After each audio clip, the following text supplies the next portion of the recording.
Roger that.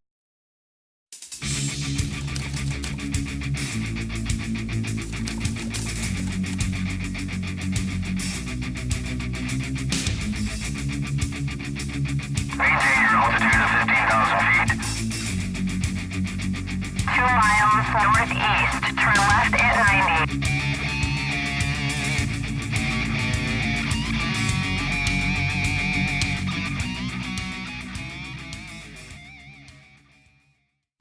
Hey guys, Nightcaster here. We're coming to you with another video on extending your fuel. Alright, so one of the biggest things that happens when you're out there and you're cruising around and you just don't see any targets and you've been out there a while and you're running low on fuel but you're in enemy territory is, when do I need to return back to base, right? When is it that I need to return so that I can land safely? Well, there's a small trick that you can do, and it helps to have altitude, but simply cutting your throttle can really extend the engine life of being able to have at least a little bit of engine power. So you can reduce this down to say 50-60%, and you'll start to drop for every second of normal fuel usage. You can usually get about 1, 2, 3 extra seconds, depending on the plane. When you start dropping it even lower than that is when you'll start to see some significant improvement over the life of your fuel. So if you're in a bind and you're at very high altitude and you just want to keep that your engine going, even though it's at a reduced throttle, you can reduce your engine power to around 35-40%.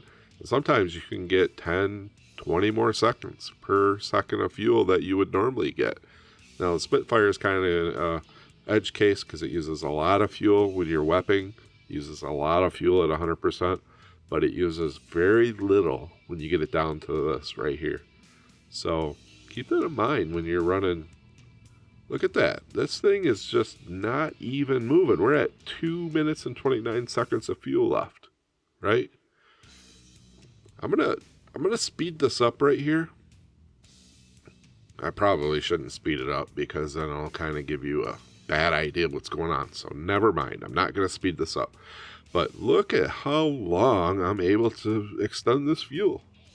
I mean, I'm running 35%. I'm going 269 kilometers an hour still. I'm not really slowing down a whole lot. I'm on a slight down tick so that I'm not climbing.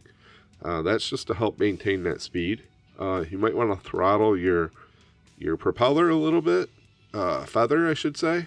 Just, reduce that prop pitch to something a little bit more useful for cruising speed, which is generally, between 70 and or so. Sometimes it can be even lower, sometimes a little higher. And you can get a lot of life out of your plane. I mean, when I land here, I'm gonna have so much fuel left still, it's gonna be ridiculous. I'm gonna just keep this going just because, and I'm gonna start diving. I mean, I am pretty high, and I've only lost about 500 meters or so of altitude in that whole thing. But you'll see how much I just don't use in that whole thing. I mean, you can really extend the life out of your plane by using this simple tactic of conserving your fuel. And each plane's gonna be a little different. Figure out what works, what doesn't work for you. Maybe some planes are better at lower percentages. Spitfire really doesn't need a whole lot to keep moving. It's pretty light on its own. I could have probably coasted in for another 100 kilometers at the height we were. But, some planes might be a little bit different and might require a little bit more throttle, which means you'll use slightly more fuel. All right, we're going to just, I know I have so much extra speed here. I'm going to keep the throttle at 35.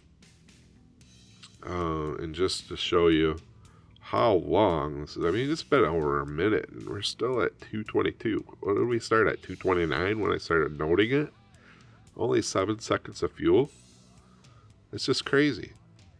So you need extra fuel, or you need, not extra fuel, you need a little bit of extra time to conserve your fuel, this is the way to do it.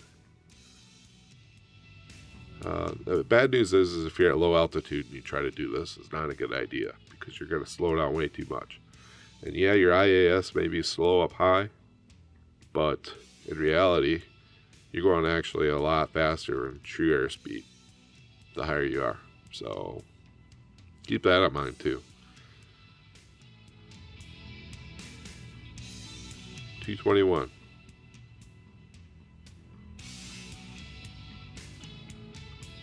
And I've done a lot of maneuvering just so that I didn't come in too hot. I'm probably prolonging this video a lot longer than I need to, but the point is that I've only used 9 seconds of fuel since I talked about it at the beginning, and that's just ridiculous. So there's no reason that you cannot, unless you're on the deck and don't have any fuel before you start to turn and burn back home, there's really no reason why we can't make it home. I know we want to, we might get in situations where we see an enemy, but if it's all clear, we should be able to extend the life of our plane a little bit and, get ourselves back home in decent shape. So, look at that, 10 seconds of fuel. That's it. From the time I started this video till now. So, hopefully you learned something, and we'll see you again next time. Good night.